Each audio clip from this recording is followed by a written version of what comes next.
the darkness seems so strong, and you just can't go on. Pray for your helping hand. You'll see the sun will rise again. You'll find the strength to carry on up to heaven where you belong. 'Cause life is but a journey for us all. Assalamu alaikum, dear viewers around the world. Welcome back to another exciting episode of Building a Better Future. I'm your host Malik, and I'm still here with Sheikh Karim Abu Zaid, all the way from Colorado. And if you'd like to check him out online, you can see him at karimabuzaid.com or his YouTube channel, Islamway71. I hope you have your mushafs next to you. The Sheikh is asking you to open it up to chapter 5, verse 54. We're talking about empowering the next generation, our children, most importantly, to be strong Muslims, to be confident Muslims. We're talking about making them the lovers of Allah. But we also say that an important characteristic is being humble, Sheikh. Now, Sheikh, shouldn't we be confident and strong and powerful? How does it work to be humble as well? Alhamdulillah wa salatu wa salamu ala rasulillah wa ashhadu an la ilaha illallah wahdahu la sharika lah wa ashhadu anna sayyidana wa nabiyyana Muhammadan abdullahi wa rasuluh. The verse you refer to is 5:54. Yes. I encourage the viewers to look at it and read it and reflect upon it. Ya ayyuha alladhina amanu, O you who believe. Allah is addressing the believers. And when Abdullah ibn Mas'ud radiyallahu anhu commented about this, he said, when you hear that call, open your ears, because Allah is directing you to do something that is good for you or banning you from doing something that is bad for you. Ya ayyuha alladhina amanu, O you who believe. Man yartadda minkum an dini. If any of you decides to leave Islam, decides to not to submit, Allah will bring another generation who will do the work of Allah. What are the attributes of this generation? We chose to pick up 3 from this verse and another 4 attributes from other verses that we'll share later on. Okay, just to keep our viewers. We took the last 2 episodes almost, if not the last 3 episodes, about the first attribute, which is they are lovers of Allah and Allah loved them. And we talked about some of the means, some of the tools that we can instill briefly. Mm-hmm. But again, I encourage the viewers to go and Google that Ibn al-Qayyim 10 means to develop love for Allah. Okay. Beautiful, beautiful piece of work. Not as much as this. Tiny, small. Tiny, small. But you as parents, if you get it and comprehend it and read it, you will be able to help your children develop that love as well. Okay. From early age. But we want to move on, inshallah. We want to open the doors for our viewers, but move on to give them the rest of the picture, because we still want to talk about the rest of the attributes, and we want to talk, Malik, about the institutions that will teach these attributes. Home, masjid, school. These 3, home, masjid, school. Right. Okay. But the second attribute that we have is أَذِلَّةٍ عَلَى الْمُؤْمِنِينَ أَعِزَّةٍ عَلى الْكَافِرِينَ. Meaning that they are humble amongst themselves as believers. Okay. And once it comes to non-Muslims in the battlefield, that's how it should be understood. In the battlefield. In the battlefield. Okay. Because with non-Muslims also you're supposed to be kind, because you're supposed to convey the message of Islam to them through your culture. Okay. I'm sorry, through your character. That's what I meant. Okay. Right? But adilla al-mun, humble. We have a problem, and you brought up a very important issue, which is how can you stay strong and confident and at the same time? You see, we're missing the point. Okay. Hadith Abdullah ibn Amr ibn al-As radiyallahu anhuma, والحديث in the في الصحيحين. Here is how the Prophet sallallahu alaihi wasallam defined real strength. What did he say? ليس الشديد بالسرعة. The strong person is not the one who beats everyone down. Okay. The strong person is not the one who yells loud. The strong person is not the one who uses profanity, foul language, that, if that. No. But the real strong person, ولكن الشديد من يملك نفسه عند الغضب, is the one who controls himself when angry. This is the real strength. This is true strength. This is the true strength. Controlling your temper. That you're controlling your anger. Yeah. Your anger. Huh? Especially if you're angry with another Muslim. With another Muslim.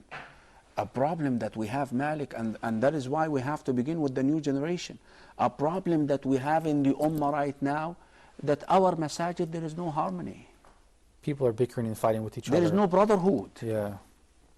How can we move forward without brotherhood? We can't. Yeah. You see, we cannot. It's impossible. You see, again, I'm telling you right now, there are individuals in the Ummah who qualify for empowerment. Individuals. Individuals. Right. But collectively, no. We don't. That is why these individuals have to get it and focus their efforts on the next generation. Because this must be done collectively. Okay. Not individually. SubhanAllah. Not individually. Now we have to bring up a generation that develops humility. First of all, what is humility? What do we mean in this What way? do you mean by that? Okay. Nabi sallallahu alayhi wa sallam explained the contrary of humility, which is what? The opposite. The opposite, which is what? Arrogance. Of course, yeah. Pride. He said this to his companions when they questioned him sallallahu alayhi wa sallam about is signs of arrogance. Is it a sign of arrogance that you dress nicely? He said, no. That you ride a nice camel, that you wear a nice shoes? He said, no. But arrogance is batar al-haqq, that you know the truth and you don't follow it. Oh, yes. وَغَمْطُ النَّاسِ, and you belittle people because of their color, because of their tongue, or because of their culture. You belittle them. Look, Insult them, make them feel small. belittle them. And it's an act of the heart, by the way. Kibr is act of the heart, is in the heart. You know, when Satan developed it, Allah knew it.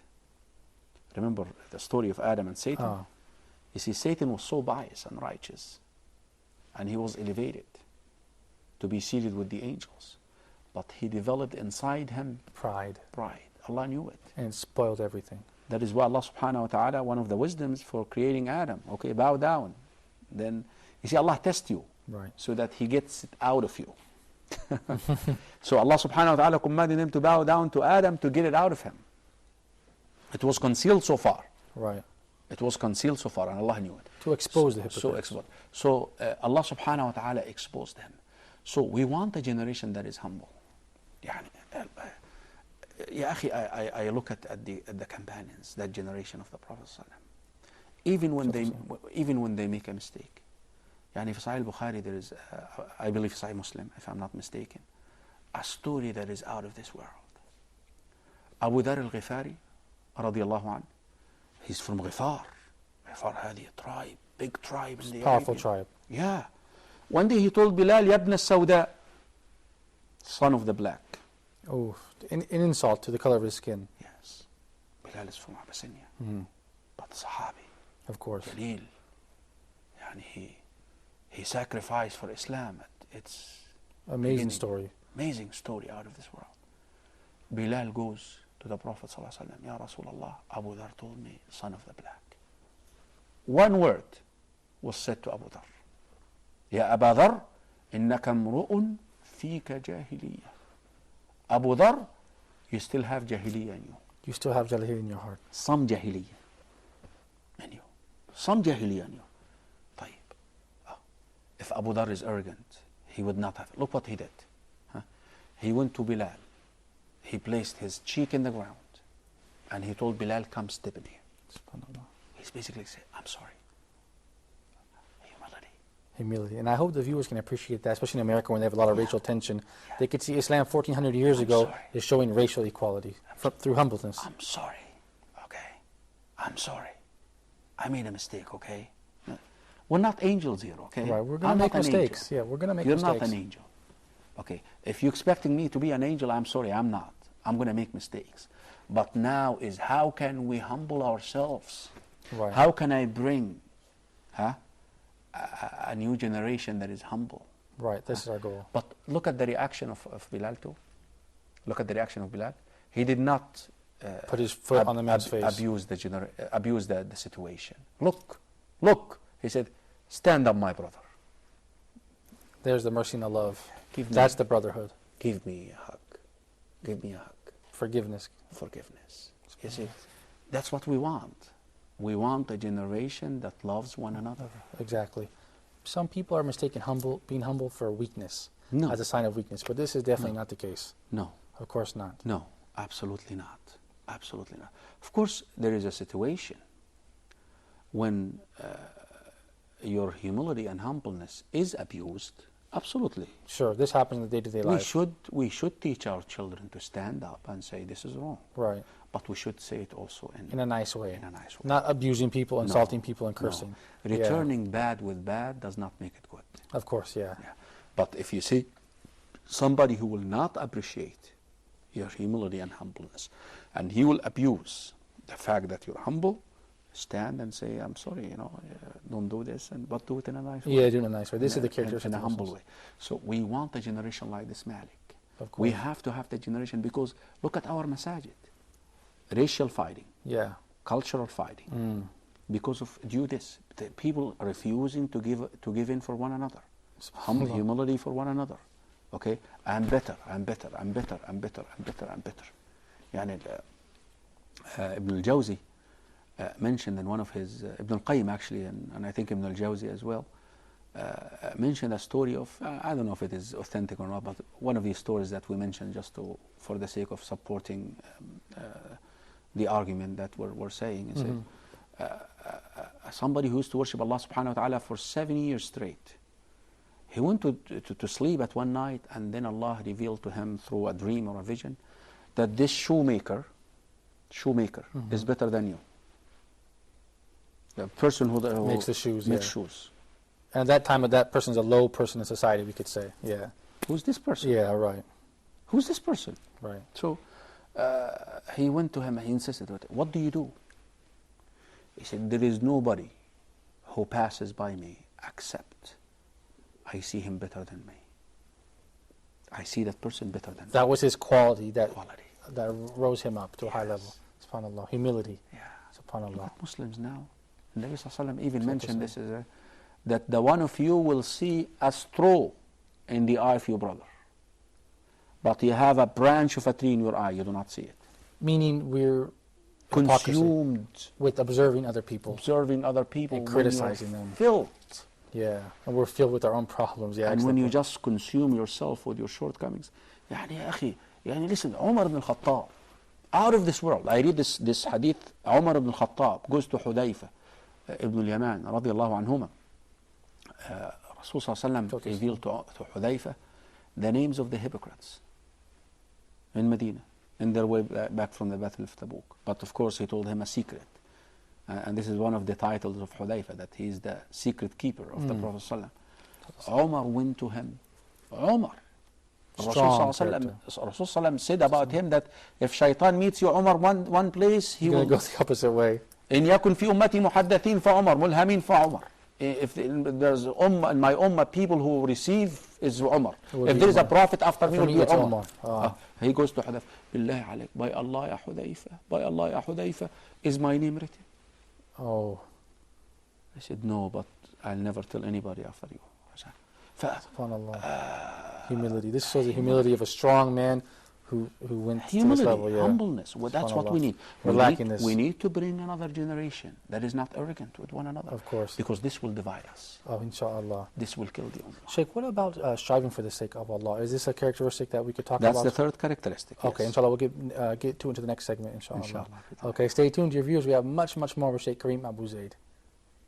Up to heaven, heaven where I belong.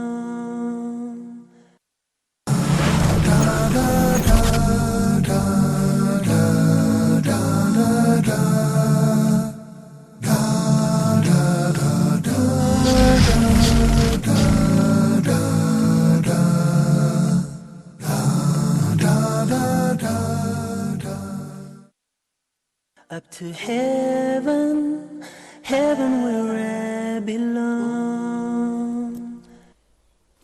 Welcome back, dear viewers. Thank you for staying with us. We're still working with chapter 5, verse 54, so we hope you have your Musaf, your Qurans with you. And Sheikh, we're talking about instilling humility in the next generation of our children, how important that is. We wrapped that up. Now we want to talk about striving for Allah, how we teach our children to do this. And what does that mean exactly? Because that's a really broad term. And maybe we can narrow that down and get into it a little bit. Alhamdulillah, wa salatu wa salamu ala Rasulullah. Malik, like you said, we're talking about the qualities and the attributes that generation must have. One of them, they are loved by Allah and Allah loves them, and they love Allah. Number two, they must be humble with one another. They must be humble with one another. And I'm sorry, I really have to expound a little, maybe a couple of minutes with this particular one. As we instill inside our children the humility and the humbleness with one another, we must always remind them of the virtue of this. Okay. Huh? And also the negative aspect of this. And Nabi Sallallahu Alaihi Wasallam mentions that the one who has in his heart the weight of an atom of arrogance will not enter Jannah. SubhanAllah. And these companions, Abdullah ibn Salam, the first Jewish rabbi who became a Muslim, he has a lot of servants, people serving him. He's a very wealthy individual in Medina. One day they found him walking into the market, and he walked out of the market carrying on his back, stuff that he purchased. The people are looking, why are you doing this, Ibn Salam? I said, listen, my nafs, I started feeling proud, and I wanted to put my nafs down. Umar ibn al-Khattab radiallahu anh, one day he was walking with Anas, another wording with Abi Ubaid ibn al-Jarrah, and all of a sudden he went inside the garden behind the wall, and he started talking to himself. Ihim ibn al-Khattab, Amir al-Mu'mineen, you are Amir al-Mu'mineen? By Allah, ya Umar, if you do not fear Allah, Allah will place you in the hellfire. And then he comes out. Anas heard him. Another wording was Abu Ubaid. Why are you doing this? He said, I felt my nafs is trying to feel what? Proud. Check our egos, as we say nowadays, yeah. So we have to also, we cannot praise our children if they walk in a proud way. In a boastful way. Boastful way. We should use the word boastful way. Yeah. But they should be confident of themselves. Yeah. Okay. But we'll go to the third quality in this verse. Again, we refer to that because we want our viewers to be sure of something, that whatever we're telling them, whatever we are delivering is from the Quran and the Sunnah. That's it. The guidelines are in the Quran and the Sunnah to build a better future for the Ummah. We're not bringing any works from a book written by you or some other Shaykh. Okay. Not Socrates or philosophers. No philosophers. No. This is the Quran and Sunnah. How to build a better future for the Ummah through preparing your children. The third quality that we're looking for and is mentioned in that verse number 54. It's chapter 5. Chapter number 5, Surah Al-Ma'idah. يا أيها الذين آمنوا, again, O ye who believe, من يرتد منكم عن دينه فسوف يأتي الله بقوم يحبهم ويحبونه. Allah will bring again another generation if you choose to turn away from Islam. Number one, Allah loves them and they love Allah. Number two, they are humble with the believers, stern with the disbelievers. But again, we have to be careful in the battlefield. Okay, that's the condition. Okay, because we're supposed to be nice with everybody because we're delivering Islam here through your character. Right. But what is meant here with the disbelievers? Battlefield or mean disbelievers. Okay, yeah. Okay. I mean, in a way. Makes sense. Okay. أذلة على المؤمنين عزة على الكافرين. Number 3, يجاهدون في سبيل الله ولا يخافون لومة لائم. They strive in the cause of Allah and they do not fear the blame of the blamers. What that means? Striving in the cause of Allah. Yujahidun, the word jihad. Ooh, that's a big controversy now. Scary word. Now we're scared. Look at them. They are talking about jihad and all of this. You see, there are 4 types of jihad, Malik. Okay. Jihadun nafs. Struggle against the soul. Jihadul shaitan. Against Satan. Jihad al-kafirin. Against disbelievers. Jihad al-munafiqeen. Hypocrites. There's 4, okay. You see, when we use the word jihad, the people say against the kafirin. This is what we see on Fox News. That's CNN. the Fox News. Yeah, there's jihad al-nafs. Okay, this is the major Now we're daily talking one. about our children here. Yeah. We want to build this up. Jihad al-nafs. What is jihad al-nafs? Okay. You have to instill in your children that there is an enemy inside you, Yes. which is your nafs. We have to fight against our You desires. have to fight against our desires. I tell you something, subhanallah, and have you ever punished your children for not praying, for not playing? Playing. For not playing. Yeah, they like to play. Right. It's natural to them. It's natural. Yeah. Because the nafs was fashioned to like play, Right. to like the dunya, to Right. like the quick passing. So now you want them to strive against their nafs. Okay. Now, you want to wake them up for fajr. Huh? They're tired. They don't want to. No, you're going to wake them up.